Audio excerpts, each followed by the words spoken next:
तो इस वक़्त हमारे साथ हैं बात करने के लिए जाने-माने एडवोकेट अली काशिफ़ खान देशमुख। जी, आपका स्वागत है पहले तो बॉलीवुड स्पाई में। Hello everyone. देखा जाए तो एक तरीके से सेलिब्रिटी एडवोकेट बन गए हैं आप, हर जगह आप ही आप छाए हुए हैं और स्पेशली फॉर टिकटॉक। और जिस तरीके से आपने इस टिकटॉक के मुद्दे को पकड़ के रखा है, तो उसके बारे में जानना चाहूँगी कि टिकटॉक को लेकर इतना क्यों? देखिए आप अभी मतलब इस टॉपिक। हाँ, जी। शुरुआत शुरुआत कहाँ से हुई थी इस चीज़ की। मैं खुद कभी टिकटॉक यूज़ नहीं किया। एक ज़माने में मैंने म्यूजिकली यूज़ किया था when I was my self a not man. तब मैंने म्यूजिकली यूज़ किया था। एक तो कुछ वीडियोज़ मैंने भी उस ज़माने में बनाया था, लेकिन टिकटॉक वगैरह का मुझे कोई अपडेट नहीं था। लास्ट ईयर टीम 07 जो टिकटॉक की एक फेमस टीम है, उनका केस मेरे पास आया for allegedly sparking religious fights. तो सेशंस कोर्ट में मैंने एप्लीकेशन डलवाया, सेशन कोर्ट से रिजेक्ट हो गया। उसके बाद बॉम्बे हाई कोर्ट में मैंने एप्लीकेशन डलवाया, बॉम्बे हाई कोर्ट में आई रिप्रेजेंटेड, उसके बाद बेल ग्रांट हो गई। अब उसके बाद क्या हुआ, there were certain disputes which occurred. क्या हुआ कि ना, अभी ये एक फन पार्ट है लेकिन इट्स अ फैक्ट, तो मुझे बोलना जरूरी है। उसके बाद काफी डिस्प्यूट्स वगैरह अननेसेसरी की हो गई। और मुझे जब मैंने देखा, टिकटॉक को समझा, अच्छे से जाना कि किस तरीके के इसके ऊपर, क्योंकि ये एक सिर्फ पर्टिकुलर एफआईआर था जो हुआ था, लेकिन जब मैंने इसको समझा, जाना और इन्वेस्टिगेट किया और रिसर्च किया इसके ऊपर, तो मुझे पता चला कि इसके अलावा और कितनी तरीके के क्राइम्स हो रहे हैं, इसको कमिट हो रहे हैं इसके साथ साथ। देन मुझे पता चला कि मद्रास हाईकोर्ट में भी एक पीआईएल फाइल की थी बैन करने के लिए, लेकिन कहीं ना कहीं से वो नहीं हो पाया। तो मैंने इनिशिएटिव लिया। मैंने नवंबर में लास्ट ईयर पीआईएल फाइल किया बॉम्बे हाईकोर्ट में टिकटॉक को बैन कराने के लिए, जिसकी लास्ट डेट अभी मार्च की थी। तो मेरा being an advocate, being a representative of that case, मेरा ये ड्यूटी रिस्पॉन्सिबिलिटी है कि मैं इतना रिसर्च वर्क करूं कि उसके अंदर मुझे कुछ भी अगर मिले तो वो मेरा एक केस स्ट्रॉन्ग करता है। अब उसके अंदर वो टीम 07 मिले या टीम नवाब मिले या कोई भी मिले, अगर मुझे वो मेरा केस जो चीज से स्ट्रॉन्ग हो रहा है, मेरा मेरा ड्यूटी है। अब मैं केस स्ट्रॉन्ग करने के लिए अगर वो टीम 07 के मेंबर्स के ऊपर केस कर रहा हूँ और मुझे कुछ गलत अगर मालूम पड़ रहा है, तो कानूनी तौर पे मैं तो अपना काम कर रहा हूँ। अब सामने वाले मुझ सही पे ये बात। एलिगेशन लगा रहे कि हम ही मिलते हैं क्या? अरे आप, सिर्फ आप नहीं मिलते हो, मैं सिर्फ आपके ऊपर नहीं, मैं और भी लोगों पे कर रहा हूँ, जरा अपनी आंखें खोल के देखो। तो इसमें वो मुझसे पर्सन डिस्प्यूट कर रहा है, जो फैजू है वो मुझसे पर्सन डिस्प्यूट कर रहा है, मेरे बारे में वीडियोस बना रहा है। अभी उसने कुछ गलत भी बोल दिया मेरे बारे में, जिसकी वजह से मैंने उसको डेफेमेशन नोटिस भेजा, क्योंकि पूरा कंटेंट उसने गलत बोला, डिफेम किया हजारों लाखों लोगों के सामने। तो उसको मैंने नोटिस भी भेजा, नोटिस का टाइम भी लैप्स हो गया। मैं सिर्फ लॉकडाउन खुलने का वेट कर रहा हूँ। एक बार लॉकडाउन खुला तो उसके ऊपर डेफेमेशन केस भी फाइल करने वाला हूं, because he is targeting me personally. I am not targeting him personally, मैं सब पे केस कर रहा हूँ। मैंने वो आमिर सिद्दीकी पे किया, मैंने फैजल सिद्दीकी पे किया। हुँ, अभी आमिर सिद्दीकी का भी जी। मेरे पास बहुत बड़ा कंटेंट आया हुआ है। मैं अभी थोड़े दिन के बाद, 2-4 दिन के बाद उसको उछालूंगा। बहुत एक सेक्सुअल हरासमेंट का कंटेंट मेरे पास आया है, आमिर सिद्दीकी ने वो वीडियो बनाया है, वो भी उछालूंगा, लेकिन अभी नहीं। पहले मैं देखना चाह रहा हूँ कि लॉकडाउन में पुलिस वाले बेचारे बहुत मेहनत कर रहे हैं, मुझे उनको ज्यादा प्रेशर नहीं देना। हुँ, हुँ। रिक्वेस्ट करने के, जी। सर आपने परेशान करके रखा हुआ है। तो मैं जी। उनको टाइम दे रहा हूँ कि ठीक है, पहले इतना इन्वेस्टिगेट कर लो, बाद में उसके आगे इनिशिएटिव लेंगे। वही देखा जाए तो सेकंड क्वेश्चन का आपने आंसर दे दिया, फिर भी मैं पूछूँगी जवाब कि जो स्पेज़ो जो टिकटॉकर टॉप के टिकटॉकर माने जाते हैं और जैसे आपने फाइल कंप्लेन की है उनके अगेंस्ट, तो वायलेंस अगेंस्ट वुमन ये सारी बातें। वैसे देखा जाए तो टिकटॉक पे ऐसे कई लोग कंटेंट डालते हैं, पर क्यों स्पेसिफिकली फैज़ू कोई ये वाला ही केस हाइलाइट हुआ? मुझे पहली बात तो बहुत से फैंस, फॉलोअर्स है, चाहने वाले हैं, जिनको पता है कि मैं जो केस लड़ रहा हूँ और टिकटॉक के खिलाफ आज पूरा भारत, पूरा हिंदुस्तान पूरा जुटा हुआ है, तो बहुत बड़ा सपोर्ट मिला है मुझे। तो मुझे ना हुँ, बहुत सी टिप्स मिल रही है, जैसे कि लोग मुझे ना टिप्स दे रहे हैं कि सर ये देखो इसने गलत बनाया, सर ये देखो इसने गलत बनाया, बहुत लोगों के आ रहे हैं। हुँ, तो मुझे सर हुँ, लोग हुँ, पूछते हैं सर इनके खिलाफ क्यों नहीं, सिर्फ ये फेमस लोगों के खिलाफ क्यों? तो उसका जवाब मैंने अभी भी हुँ, रिसेंटली एक कोई सेलिब्रिटी एक्ट्रेस है, उनका भी मुझे इंस्टाग्राम में मैसेज आया, तो मैंने उनको रिप्लाई में ये लिखा, मैंने बोला कि अगर ये अननोन लोगों के ऊपर, जिनके है कुछ मिलियन फॉलोअर्स है लेकिन वो अननोन है, अगर मैं उन अननोन लोगों पे एक्शन लूंगा तो उनको फेम मिल जाएगी। जब, क्योंकि आज क्या हो गया है, टिकटॉक जो है ना, हाँ, वो टिकटॉक एक क्राइम कमिटिंग सोर्स बन गया है। अगर आप, सही अब बात फॉर है। एग्जांपल कोई शादाब खान करके अभी कोई हाथ फूक के उसने कुछ लड़की से हाथ मिलाया था, बहुत बड़ा ये आया था, मुझे नहीं पता कौन है शादाब खान, मैं देख रहा हूँ उसके कुछ 8-10-11 मिलियन फॉलोअर्स है, लेकिन क्या हुआ, वो वीडियो वायरल होने के बाद उसको सजा तो मिली, लेकिन वो फेमस हो गया। तो ये क्रिमिनल सही लोगों बात को है। फेमस कर रहा है ये चीज, तो मैं अगर सब पे एक्शन लूंगा तो फिर सब फेमस हो जाएंगे। तो इसीलिए जरूरी जी, है जी। कि जो सबसे बड़ा बैठा हुआ है कैमरा लेके, उसी को पकड़ो, उसी को सबक सिखाओगे तो बाकी के सब नीचे वाले भी सबक सीखेंगे। This is my okay. Whole and sole intention. अगर मैं आपसे पूछूं स्टेटस क्या है अभी, वो केस का क्या कुछ स्टेटस है जो आप बताना चाहें, फैजू के केस का? फैजू का सबसे पहले मैंने कंप्लेंट डलवाया, उसने लॉकडाउन को तोड़ के जो वीडियो बनाया था, जी। लास्ट मंथ की बात है। तो वो वीडियो में उसने क्या किया हुआ, इतना सीरियस इशू चालू है कोरोना वायरस को लेके है और सब घर में बैठे हुए सबके सब, आज कितना ज्यादा केस इशू ज्यादा हो गया। अगर आपको एक समझना चाहिए कि इंसान को अगर उसके फॉलोअर्स है इतने सारे और दुनिया उसको देखती है, सही तो बात है। उस एक मैसेज से कितनी बड़ी चिंगारी, एक छोटी चिंगारी कितनी बड़ी आग लगा सकती है।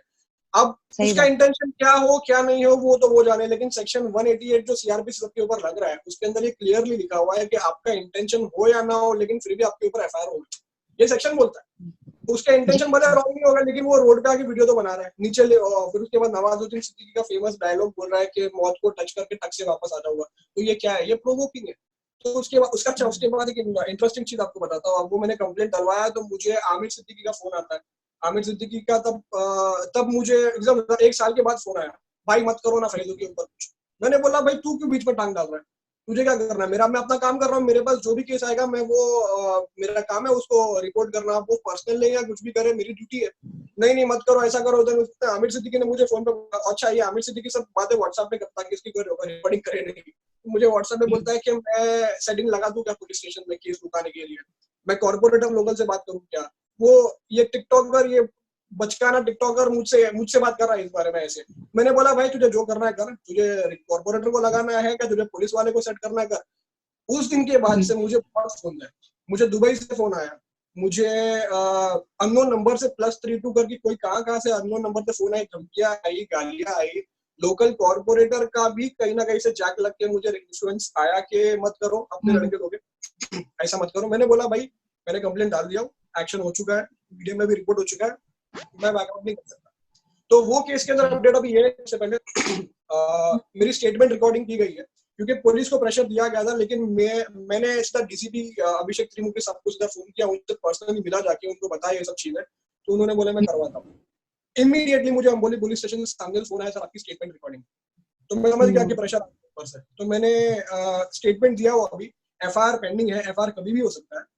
दूसरी चीज ये कि अभी 1 महीना भी नहीं हुआ और दूसरी चीज अब ये सामने आ गई कि ये फैजल सिद्दीकी जो एसिड अटैक वगैरह का जो वीडियो उसने डलवाया, जो आमिर सिद्दीकी का, यस यस वो वो वीडियो इतना ज्यादा खराब है। अब ये लोग, मैं अगेन वही चीज रिपीट करूंगा कि आपको इतने लोग फॉलो करते हैं, आपके इतने अगर फैंस हैं, आप अगर आप अपने आप को इन्फ्लुएंसर बोलते हो तो आप किस यस तरीके से मैसेज पहुंचा रहे हो। ये पानी फेंकना सही। लड़की के ऊपर, मतलब you are actually promoting chauvinism in the market, in the media, everywhere. उससे क्या इमेज जा रही है, अभी देख लो आप, वो कोई रेप कंटेंट के ऊपर प्राउडली वीडियोस बना रहे हैं, मतलब ये क्राइम कमिटिंग सोर्स हो गया। और ये सब हो रहा है इन इन्फ्लुएंसर्स की वजह से। ये अपने आप को इन्फ्लुएंसर बोलते हैं, ये कोई इन्फ्लुएंसर नहीं है, ये सिर्फ क्राइम प्रमोट कर रहा है। अब उसके बाद इमीडिएटली फेसबुक का भी सामने आ गया मेरे। तो मैं सिर्फ अपना ड्यूटी कर रहा हूँ, मुझे किसी के साथ कोई पर्सनल नहीं है। अगर पर्सनल होता तो मैं सिर्फ फेसबुक या टीम 07 को अटैक करता था, लेकिन ऐसा नहीं है। मेरे पास जो भी आ रहा है मैं सबके ऊपर कर रहा हूँ, और ऐसा हो गया कि आज सबके सब मुझे, टिकटॉक का कुछ भी होगा सब मुझे ला के दे, सब आप ही करो, इसको कंप्लेंट करो, उसको रिपोर्ट करो, तो मैं सबके ऊपर नहीं कर सकता। जी, वही जैसे कि पहले जैसे आपने बताया कि आपने ही केस लड़ा था और जो फैजू का अकाउंट जो बैन हो गया था, सस्पेंड हो गया था, वो आपने वापस लाया। तो वही मैं नहीं जानना नहीं, वो चाहूँगी, अचानक मैंने से ऐसे जज़्बात बदल गए और वक्त अब बदल देखा गया। जाए जी। बहुत लोगों का सवाल है, वैसा बहुत कॉमन क्वेश्चन है ये। और अच्छा हुआ ये सवाल भी आपने पूछा मुझसे, क्योंकि ये क्लियर करना बहुत जरूरी है। मैंने हमेशा अपने इंस्टाग्राम स्टोरी पे हमेशा ये क्लियर किया हो कि मुझे किसी के साथ कोई पर्सनल नहीं है। जिस दिन से मैंने उनकी बेल करवा दिया था, मेरा काम ड्यूटी हो गई, उस केस को लेकर मेरा कुछ लेना देना उस केस को नहीं है, मैंने अपनी ड्यूटी निभा दिया। अब मेरा उस दिन से ही लेकिन मैंने ठान लिया था, और मैंने इनफैक्ट वो केस लड़ने के साथ साथ ही बोला था। मैं आपको बहुत इनसाइड टॉपिक बताता हूँ। जब उनका मैटर ऑलरेडी मेरे पास था, मैंने बहुत मीडिया इंटरव्यूज में ये दिया था, इंक्लूडिंग एक गली न्यूज करके एक छोटा सा एक न्यूज चैनल है, उसने इंटरव्यू दिया था मेरा। मैंने उसको मीडिया में बोला था कि जैसे ही ये खत्म होगा हम इमीडिएटली टिकटॉक के ऊपर एक्शन लेंगे। ये बात मेरी वायरल हो गई, मैंने टेली मसाला को भी बोला था, और काफी न्यूज एजेंसी यूट्यूबर्स है जिनको मैंने ये न्यूज दिया था। उसके बाद क्या हुआ, अब उसकी पॉलिटिक्स आपको बताता। उसके बाद ये टीम 07 की जो पीआर एजेंसी है, मुझे नाम नहीं लेना उनका, फेमस है, उनकी पीआर एजेंसी का फोन आता है मेरे फ्रेंड्स वगैरह को, मेरे क्लाइंट्स जो महमूद अली वगैरह, नॉन सिनेमा का जो ओनर है, उनको फोन आता है कि टिकटॉक के खिलाफ कुछ मत बोलो। तो वो मुझे उन्होंने ये बात बताया, मैंने बोला टिकटॉक के खिलाफ क्यों नहीं कुछ बोलूं, वो तो मैंने बोला नहीं टिकटॉक के खिलाफ कुछ मत बोलो, हमको ऊपर चाइना वगैरह से फोन आ रहा है कि ये वकील जो है ये बहुत हमारे खिलाफ बातें कर रहा है, हमको प्रॉब्लम होगी, लास्ट ईयर ही मद्रास हाईकोर्ट पे इतना इशू हुआ था, वापस इशू खड़ा हो जाएगा। अब ये आवाज बहुत, इस रीजन की वजह से इन लोगों ने मेरे साथ गेम खेला। फॉर एग्जाम्पल 2 चीजें हुई मेरे साथ, मैंने अपना ड्यूटी तो कर दिया, पैसे मैंने फॉर एग्जाम्पल जो भी कॉस्ट वगैरह लगता है, जो भी फाइलिंग वगैरह का या ट्रैवलिंग वगैरह या XYZ जो भी प्यून वगैरह का, everything I put from my own pocket. मुझे मेरे के फीस भी कंपेंसेट नहीं की गई, और इनफैक्ट जो लगा था वो भी कंपेंसेट नहीं किया गया। इनफैक्ट उन लोगों ने इतनी और बदमाशी की है कि इंस्टाग्राम पे उस टाइम पे लाइव आके ये बोलते हैं कि हमारी किसी ने मदद नहीं की, हमारी मदद सिर्फ हमारी PR एजेंसी ने की। तो what is this? If you are not capable enough to pay someone his fees or at least thank him, don't at least do all such kind of shit things. मतलब they are actually provoking me। उस time के बाद से मुझे इतने लोगों ने सवाल किया, like it was a mockery on my profession, on my name। तो मैंने जो टॉपिक बोला था कि मैं टिकटॉक के ऊपर एक्शन लूंगा, मैंने उसको कंटिन्यू किया। मैंने 2 महीने के अंदर फुल रिसर्च वर्क करके मैंने PIL फाइल किया, और इमीडिएटली उस दिन से मैंने ठान लिया था कि टिकटॉक और टिकटॉकर्स के साथ में जो कुछ भी अगर कुछ भी मेरे पास कंटेंट आएगा, I will definitely take it on record. और मैं आज भी वही कर रहा हूँ। जी। और वही तो मतलब ये चीज क्लियर है कि आपका फैजू को लेकर नहीं है, साथ ही साथ टिकटॉकर से जो जिस तरीके के इन्फ्लुएंसर्स। तो मुझे एक बात बताइए, आप एक खुद एक चीज सोचिए, if because we are following each other on Instagram since a long time, we are social friends also।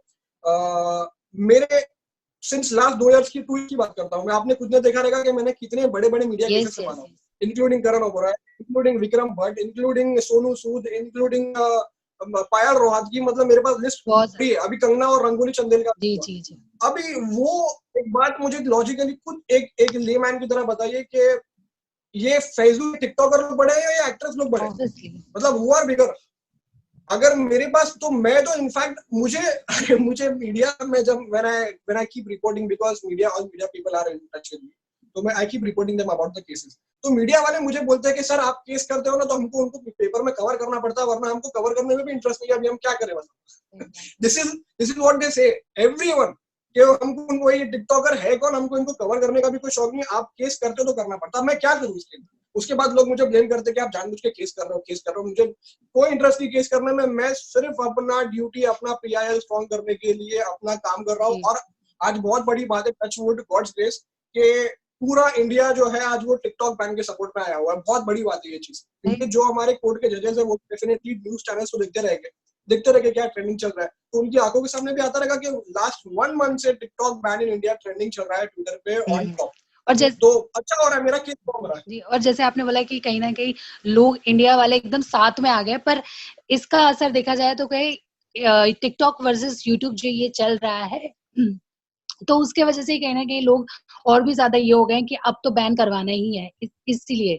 तो मैं आपसे जानना चाहूंगी टिकटॉक वर्सेस यूट्यूब के सपोर्ट, किसके सपोर्ट में? वैसे तो जाहिर है कि टिकटॉक के अगेंस्ट है आप और यूट्यूब के सपोर्ट में, ऐसा मैं कह सकती हूँ, पर आपके मुंह से सुनना चाहूंगी। मुझे कल ही किसी ने पूछा था कि यार अभी ये टिकटॉक वर्सेस यूट्यूब में 2 चेहरे सामने आए हुए, एक कैरी मिनाटी और एक आमिर सिद्दीकी। जबकि आमिर सिद्दीकी जी कोई जानता नहीं, आमिर सिद्दीकी सडनली हाइप हो गया। अब भले उसको नेगेटिव फेम मिली, लेकिन फेम मिली। यही मैं बोलना चाहता हूँ कि टिकटॉकर लोग क्राइम करके ही फेमस होते हैं। सही बात है ये चीज। तो अभी उसमें मुझसे पूछा गया आप किसको सपोर्ट करते हो, तो मैंने बोला एक चीज मैंने बोला कि मुझे बताइए। कैरी मिनाटी का वीडियो डाउन किया गया था ये बोल के कि उसने अब्यूसिव कंटेंट यूज किया, कुछ लैंग्वेज वगैरह यूज किया, गाली गलौज यूज किया, इसलिए डाउन किया। जी। अब मुझे एक बात बताइए, इंग्लिश में मैं फर्स्ट ऑफ ऑल मैं कोई गाली गलौज के साथ में सपोर्ट में नहीं हूँ, मैं किसी को सपोर्ट नहीं करता। मैं खुद किधर भी कोई भी सोशल मीडिया वगैरह पे कहीं पे भी ऐसे कुछ वर्ड यूज नहीं किया हूँ। लेकिन मेरा एक सिंपल सा सवाल है कि अगर इंग्लिश में आप गाली यूज करोगे, FUC के अगर ये सब वर्ड्स बोलोगे या कुछ भी बोलोगे तो दैट इज फाइन। लेकिन अगर उसी चीज को आप हिंदी में बोलोगे तो वो क्यों गलत है? हिंदी को इतना क्यों गलत एंगल में लिया जाता है?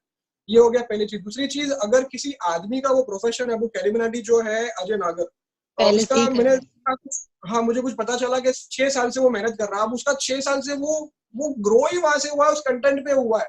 और उसके अलावा मतलब लाखों लोग जो है यूट्यूब पे सब गाली गलौज दे रहे हैं। तो इसके पीछे एक्चुअली ये वीडियो निकालने का बहुत बड़ा एक इंटरनेशनल पॉलिटिकल एजेंडा है, क्योंकि अजय नागर जो है वो पूरे वर्ल्ड में नंबर 1 होने वाला था, number 1 Indian. To take all the records, likes में, व्यूज में और मॉनेटरी वाइज हर जगह से। तो ऑलरेडी एग्जिस्टिंग जो रिकॉर्ड्स थे जिन लोगों ने बनाए थे, उन लोगों की तरफ से बहुत बड़ा हाथ है, ताकि ये एक इंडियन आदमी ना बढ़े और हमारा पूरा जो मेहनत है वो पूरी बेकार हो जाएगी, ये हमको रिप्लेस कर देगा। इसीलिए ये बहुत बड़ा एक एजेंडा, एक बहुत बड़ा पॉलिटिकल बैकग्राउंड था इसके पीछे, इसका वीडियो डाउन करने के लिए, जिसकी वजह से वापस से टिकटॉकर लोग खुश हो गए कि देखो हमको गाली दिया था। ऐसा कुछ नहीं है, इसमें यूट्यूब का बहुत बड़ा हाथ है और डेफिनेटली इतना होता था तो सबके कितने लोग गाली गलौज करते, सबको डाउन करो, सबको डाउन करो। अब for example Hindustani Bhau is a very good friend of mine. Hindustani Bhau का शुरुआत पाकिस्तानियों को गाली देके हुई, इसका ये उसका वो, अब उनका कंटेंट है, उनको अभी परसों ही मेरे साथ एक चले थे वो, तो एक पुलिस ऑफिसर ने उनको बोला कि आप इतनी गाली गलौज मत करो, नहीं तो हमको एक्शन लेना पड़ेगा। तो वो हंसने लगे, बोले मैडम नहीं करूंगा मैं, लेकिन मैं इधर यहाँ के लोगों को नहीं देता हूँ, मैं पाकिस्तानी को देता हूँ जो मेरे भारत देश के खिलाफ बात करेंगे, मैं उनको देता हूँ। अब क्या कर सकते हो। और वो उन्होंने बोला कि मैं सबसे पहले आगे ये भी बोलता हूँ कि कंटेंट जो है भाई, तुम अगर 18 के नीचे हो तो मेरा वीडियो मत देखो। अब वो बोल रहे तो क्या सोशल मीडिया को कौन रोक सकता है? अगर इतना है तो फिर सब बंद करना पड़ेगा, सब बैन करना पड़ेगा। लेकिन रही बात सौबात की, एक बात, there is a difference between TikTok and other social media, और वो डिफरेंस बहुत बड़ा है। और वो भी मैंने जो डिफरेंस है वो भी मैंने मेरे पीआई में पूछ दिया, और डेफिनेटली उसको हम रिकॉर्ड पे लेंगे। एग्जैक्टली और जैसे कि आपने बोला टिकटॉकर्स कहीं ना कहीं क्रेडिट लेने लगे ये वीडियो डाउन होने का, और कहने लगे, और ऑडियो भी इनफैक्ट लीक हुआ था, चाहे आमिर सिद्दीकी का ले लीजिए या फिर अदनान का, तो उस पे आप क्या कहेंगे? देखिए फर्स्ट ऑफ ऑल तो ये जिस तरीके से पोर्ट्रे करते हैं अपने आप को ये आमिर सिद्दीकी, अभी असल में ना मैंने कभी इसको सामने कोई चीज में लेके नहीं आया, लेकिन अभी ये ट्रेंडिंग में आ गया है तो इसलिए मैं बिंदास नाम ले रहा हूँ उसका। अभी आमिर सिद्दीकी, ये लोगों के साथ में जब मेरे पास इनका मैटर चल रहा था, मैं इनके साथ ऑलमोस्ट 1 महीना इनके साथ में रहा हूँ। मतलब इनके साथ में उठना बैठना खाना पीना मैं इनके इन एंड आउट करता हूँ। मुझे ज्यादा चीजें डिस्क्लोज नहीं करनी, लेकिन कुछ चीजें जो इम्पोर्टेंट है, जो दिखाना चाहता हूँ कि मार्केट में दिखता क्या है लोगों को और ये है क्या। ये इनकी जुबान, इनकी हरकतें, इनका तरीका, ये इतने बदतमीज लोग हैं, मतलब इतने बदतमीज, इनको जरा भी किसी चीज की तमीज नहीं है। कि जिसके साथ मतलब फॉर एग्जाम्पल अभी मेरे जो डॉन सिनेमा के जो ओनर है, उन्होंने उनका 15 दिन ख्याल रखा, अपने घर पे तक रखे थे, उन्होंने खाना पीने की तक मदद की थी, और कल चल के उन्होंने उनको भी गाली देना चालू कर दिया। मतलब अगर मुझ पर अगर कोई एक एहसान भी कर दे, फॉर एग्जांपल एक दिन के लिए भी अगर मेरा कोई हेल्प कर दे या कोई छोटी सी हेल्प कर दे, it is my duty to remember him for life, कि भाई तूने उस वक्त पे मेरे लिए खड़ा था। लेकिन ये एहसान फरामोश कंप्लीटली खिलाफ हो जाता है इसका। और रही बात दूसरी, ये जो आमिर सिद्दीकी ने जो बाद में जो एक वीडियो बनाया, सेकंड वीडियो जो बनाया कि हम एलजीबीटी कम्युनिटी के खिलाफ कुछ नहीं सुनेंगे, ये गलत है, औरतों के खिलाफ है, ये है, 24 घंटे के अंदर खुद भी वायरल हो गया किस तरीके की गंदी जबान है उसकी और क्या वो प्लान कर रहा था। तो वो ऊपर वाला सब देख रहा है, उसकी जो कंटेंट है, उसके कंटेंट उसको खुद मालूम पड़ गया।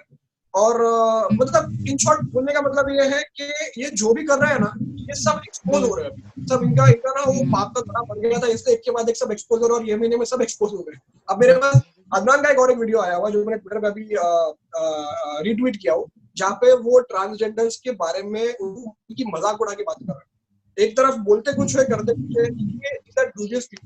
ये इनकी असली शक्ल कुछ और है और ये है कुछ और, ये दिखाते कुछ और है, करते कुछ और। यही है इसका फायदा। वही, और देखा जाए तो आमिर सिद्दीकी की अगर मैं बात करूं, उन्होंने खुद एक वीडियो डाला था और उसपे इनवाइट किया, सारे यूट्यूबर्स को बकायदा टैग करके इनवाइट किया, और बोल रहे थे कि हमें रोस्ट करेंगे तो चाहे। फिर जब रोस्टिंग स्टार्ट की तो कहीं ना कहीं फिर उन्होंने वीडियो नया डाला, अपना वीडियो का रिएक्शन डाला उन्होंने। देखिए पहली चीज तो, अगर कोई इंसान सोशल मीडिया पे अगर है और वो अपने आप को इन्फ्लुएंसर बोलता है, या वो फेमस है, या वो अगर किसी के साथ कुछ फाइट में है, तो उसको ये चीज समझनी चाहिए पहली बात कि आप अगर आवाज उठाओगे तो आपके साथ में पूरी दुनिया नहीं आने वाली है। आपको क्रिटिक्स भी मिलेगा, आपको सपोर्ट भी मिलेगा। तो उनके सपोर्ट में उनके टिकटॉकर्स वाले हैं। YouTube is a very big thing. YouTube is a very different and a very powerful community. अब उनको वहां से अगर अब्यूज मिल रहा है उनको, तो वो उसके अंदर अभी उनको एक्सेप्ट करना पड़ेगा। वो अगर आप मुंह खोलोगे तो आपको ये चीज आप एक्सपेक्ट मत करके बैठो कि भाई मुझे सबका सपोर्ट मिलेगा, मैंने अच्छा बोल दिया। पहली बात तो ये आमिर सिद्दीकी वो आदमी है जो आप इसका अगर इंस्टाग्राम अकाउंट देखोगे तो कुछ पोस्ट सिर्फ नीचे जाके देखना, उसके स्टार्टिंग की पोस्ट में ही वाज नोबडी 500-600 लाइक्स, मतलब एग्जांपल ये सब जो लाइक्स का ट्रेंडिंग चल रहा है, इसने क्या किया, इसका इसका गेम प्लान सिर्फ मुझे नहीं, सबको पता है, जो भी टिकटॉक वगैरह की टीम है, टिकटॉक में जो भी लोग हैं, सबको पता है ये क्या करता है। ये क्या करता है, जो ट्रेंडिंग पे है उनके अंदर घुस जाता है। अब जैसे कि लास्ट ईयर 7 फेमस हुई थी क्राइम करने के बाद, जो भी उनका क्राइम वगैरह था, उसके बाद वो लोग बड़े बड़े न्यूज में आए, उनका छोटे न्यूज पर बड़े न्यूज में आए, फेमस हो गए। डे 1 से आमिर सिद्दीकी उनके साथ हर जगह, हर जगह, उससे पहले कभी नहीं था। उसको डे 1 से हर जगह में साथ में, फोटोज में साथ में, मीडिया में साथ में, इसका ये उसका वो, ऐसे कर करके उसने फुटेज लिया और अपने आप को थोड़ा इन्फ्लुएंशियल दिखाने के लिए फॉलोअर्स वगैरह जो भी बढ़ गए। इसीलिए उसकी हैबिट क्या है कि हर जगह पे कराना। अभी ये यूट्यूब वर्सेस टिकटॉक जो है, ये शुरुआत किसने किया, ये देख के मालूम पड़ता है कि आज टिकटॉक के लोग खुद उसके सपोर्ट में नहीं है। आमिर सिद्दीकी है, मुझे अंदर एक खबर मिली है, ये ऑल आर हेटिंग हिम, तेरी वजह से उसको गालियां पड़, तू क्यों इतना हीरोगिरी करने चला। तो वो उसकी जो हैबिट है, उसकी हैबिट, उसकी आदत को इतनी बुरे फटके मिले कि उसके भाई का भी अकाउंट और इसका आफ्टर इफेक्ट ये हुआ, ये टिकटॉक वर्सेस यूट्यूब का आफ्टर इफेक्ट ये हुआ कि ट्विटर पे डेली हैशटैग एक ट्रेंड हो रहा है, बैन टिकटॉक, और जिसकी वजह से आपको पता ही है कि रेटिंग्स भी गिरती जा रही है टिकटॉक की। तो इस पे पूरा सिनेरियो पे क्या कहेंगे कि इतना जल्दी चीजें सामने आ गई? और काफी जल्दी इसमें एक्चुअली क्या है कि मैंने अभी लास्ट जब प्ले स्टोर पे टिकटॉक की रेटिंग देखा तो 1.2 स्टार तक आ गई थी। अभी मैंने देखा तो 1.6, मतलब 0.04 स्टार बन गया। तो मैंने उसके ऊपर भी काफी कुछ स्टडी किया, तो मुझे ये चीज पता चली कि कुछ टिकटॉक जो है इसको अवॉइड करने के लिए, क्योंकि इतनी हेट, इतनी नफरत जो टिकटॉक एक्सेप्ट नहीं कर पा रहा। 1 मिलियन, हाँ 1 मिलियन कहीं ना कहीं रिव्यूज जो थे वो डिलीट कर दिए गए, डिलीट कर दिए गए हैं। और उसके बाद बहुत सी टीम को उनकी जो है आईटी सेल को लगा दिया है 5 स्टार करने के लिए। तो ये सब फेक किए जा रहे हैं। और जिस तरीके से कंटिन्यूसली 1 स्टार दिए गए हैं हमारी इंडिया से, हमारी कंट्री से, इससे पता चलता है कि हमारे पास कितना पावर है इस वर्ल्ड में। मतलब अगर किसी को भी बिजनेस करना है तो पहले हमारी कंट्री में आके बिजनेस खोलते हैं, हमको ही सिखाते हैं, हमको ही क्राइम में फंसाते हैं, और हमको ही बाद में बोलेंगे कि हम क्या कर सकते हैं, भाई तुम कर रहे हो। तो ये टिकटॉक उस तरीके का गेम खेलता है। अब अपनी इज्जत बचाने के लिए 1.2 स्टार से 1.1 तक भी आने वाला था, लेकिन वो बचाने के लिए अब उसने ये गेम खेला। तो लेकिन एक्सपोज तो हो गया सवाल के बाद। मेरा सिर्फ एक सवाल है, एक बहुत लॉजिकल क्वेश्चन है ये, जो मैं नेक्स्ट कोर्ट में पूछने वाला हूँ। ये उनको, उनके लॉयर्स को और जज के सामने एक सवाल रखने वाला हूँ। मैं अभी बता देता हूँ, सिंपल सा सवाल। अगर जो तरीके का क्राइम, जो इंसिडेंट टिकटॉक के थ्रू हो रहा है हमारी कंट्री में, पुलिस वाले परेशान हो गए, गवर्नमेंट परेशान हो गई टिकटॉक की वजह से, पुलिस वाले की हर पुलिस स्टेशन में कोई ना कोई टिकटॉक का केस है। हमारा टाइम वेस्ट हो रहा है, हमारी जुडिशरी का टाइम वेस्ट हो रहा है, हमारी पुलिस मशीनरी का टाइम वेस्ट हो रहा है, हमारी कोर्ट्स का टाइम वेस्ट हो रहा है, लोगों के दिमाग में गंदगी जा रही है, सुसाइड हो रहे हैं, एडिक्शन कॉज की वजह से लोगों का फ्यूचर खराब हो रहा है, बच्चे खराब हो रहे हैं, मेनी रीजंस। अगर ये सेम चीज कोई इंडियन कंपनी चाइना में करे तो चाइना उसको चलने देगा? अगर कोई इंडियन कंपनी, जो म्यूजिक की कोई कंपनी, अगर सिर्फ टिकटॉक की तरह इंडियन कंपनी जाके चाइना में अगर ये बिजनेस करे, क्या चाइना उसको बिजनेस नहीं देगा? उसके बाद दूसरी चीज, अगर चाइना अपने लोगों के लिए इतना प्रिकॉशन, इतनी सेफ गार्ड रखता है कि हमको पहली बात तो बिजनेस ही नहीं खोलने देगा। वो जो चीज उसकी इनसाइड कंट्री कंपटीशन दे, उसकी इनसाइड कंपनी को अगर वो डाउन, फेसबुक है, उनका खुद का व्हाट्सएप, वहाँ पे तो मैंने सुना कि गूगल पे चलता है, वहाँ पे गूगल पे है। तो वो इतनी जब इतना है तो हमारी गवर्नमेंट क्या कर रही है? हम इनको क्यों सपोर्ट कर रहे हैं? हम इनको बिजनेस रन क्यों करने दे रहे हैं? अगर इतना ही है तो एक कोई इंडियन कंपनी को, जैसे we are promoting make in India, हर चीज अपने कंट्री की होनी चाहिए। अच्छी बात है, बहुत अच्छी बात है, इकोनॉमी बढ़ेगी, लोगों के लिए बेनिफिट। तो इस चीज की वजह से जब, और चाइना और पाकिस्तान हमारा ओपन दुश्मन है, तो हम इस चाइनीज प्रोडक्ट को कंप्लीटली तरीके से कोई भी प्रोडक्ट को बैन करते हैं, हम चाइना का यूज करते हैं, हम इलेक्ट्रॉनिक्स भी चाइना की यूज करते हैं। लेकिन जो चीज कम से कम आपको, आपके माहौल को, आपके देश के माहौल को खराब करना, कम से कम उसको तो बैन करवा दो। इस रीजन पे कि क्या हमको वो रन करने देगा अपनी कंट्री में? अगर देते हैं तो अलग बात है, लेकिन नहीं देते तो हमको भी इस चीज के आवाज उठानी चाहिए। और ये क्वेश्चन मैं डेफिनेटली पूछूंगा, और मुझे इसका सवाल का जवाब जरूर मैं नोट करूंगा कि क्या आता है ऑपोजिट साइड की। तो ऑपोजिट साइड का लॉयर इंडियन ही है ना, वो इंडियन ही मुझसे मुझे सुनना। तो लोग मेरे से पर्सनल ले रहे हैं, लोगों को लग रहा है मैं पर्सनल अटैक कर रहा हूँ, मैं कुछ बदला ले रहा हूँ। अरे भाई बहुत काम है इधर, लॉकडाउन में 4 दीवारी में बैठ के भी मुझे रिस्क लेके कभी कभी पुलिस स्टेशन जाना पड़ता है। सारे दुनिया भर के मेरे ऑलरेडी एग्जिस्टिंग क्लाइंट्स मुझे फोन कर करके परेशान करते हैं कि सर कब खुलने वाला है कुछ, हमारा क्या होगा, हमारा क्या होगा, आप सब पे केस कर रहे हो। मैंने बोला वो कोर्ट का केस कर रहा हूँ, पुलिस कंप्लेंट चालू है, तो ये इशू है, तो काम बहुत है। I am not a useless person, I have my own legal team, मेरी खुद की ऑफिस है, एंड मैं touch would I am a very busy person. लेकिन अब कुछ लोगों को कुछ इंटेंशंस किसके बुरे हैं, उसमें मैं क्या कर सकता हूं, आई कांट हेल्प इट। तो कहीं ना कहीं हम ऐसा कह सकते हैं कि जो टिकटॉक वर्सेस यूट्यूब जो कंट्रोवर्सी हुई, तो इसने आपकी केस को और स्ट्रांग बना दिया है, और कहीं ना कहीं आप सक्सेसफुल हो जाएंगे। आपको क्या लगता है, आप सक्सेसफुल हो जाएंगे टिकटॉक को बैन करवाने में? मेरे पास आई टेल यू, मेरे पास जो कंटेंट है, मेरे पास जितने भी प्रूफ है और जितने भी मैंने, क्योंकि I am a very egoistic person, मेरा एक नेचर है, मुझे जितने भी लोग जानते हैं मैं बहुत इगोइस्टिक हूँ, और किसी चीज को अगर कुछ ले लूँ आज में, तो I don't leave it like easy, मैं उसको पूरा इनसाइड पूरा अंदर घुस के उसको खत्म करवाता हूँ। तो लास्ट टाइम कोर्ट में जब फर्स्ट डेट हुई थी, तो जज ने मुझसे एक सवाल किया था टिकटॉक के बारे में कि आपने ऐसा क्यों नहीं किया, उसका जवाब मुझे देना था। 2 अप्रैल की, लेकिन 2 अप्रैल में लॉकडाउन चल रहा था, डेट्स नहीं आ रहा, वरना 2 अप्रैल में ही जवाब मिल गया। क्योंकि वो एक सवाल के लिए मैंने इतना ज्यादा रिसर्च वर्क किया कि आज मेरे पास टिकटॉक के हर सवाल का जवाब है, हर सवाल का जवाब है। जो पिछली बार मद्रास हाईकोर्ट में वहां के वकील ने नहीं कर पाया था, आज वो सवालों के जवाब है। तो मैं अभी यहाँ पे एक्सपोज नहीं कर सकता उसको, वरना टिकटॉक की टीम वो भी रिपोर्ट करते रह जाएगी। I tell you another thing, TikTok के जो लॉयर्स हैं, I keep watch on everything. मेरे स्टोरीज पे भले 4,000-5,000 व्यूज है, लेकिन मैं एक घंटे बैठ के ना व्यूज देखता हूँ किसके किसके नाम है उसके, और फुर्सत में बैठ के मैं चेक भी करता हूँ कि कौन है। टिकटॉक के lawyers they keep stalking me कि मैं क्या पुट अप कर रहा हूँ।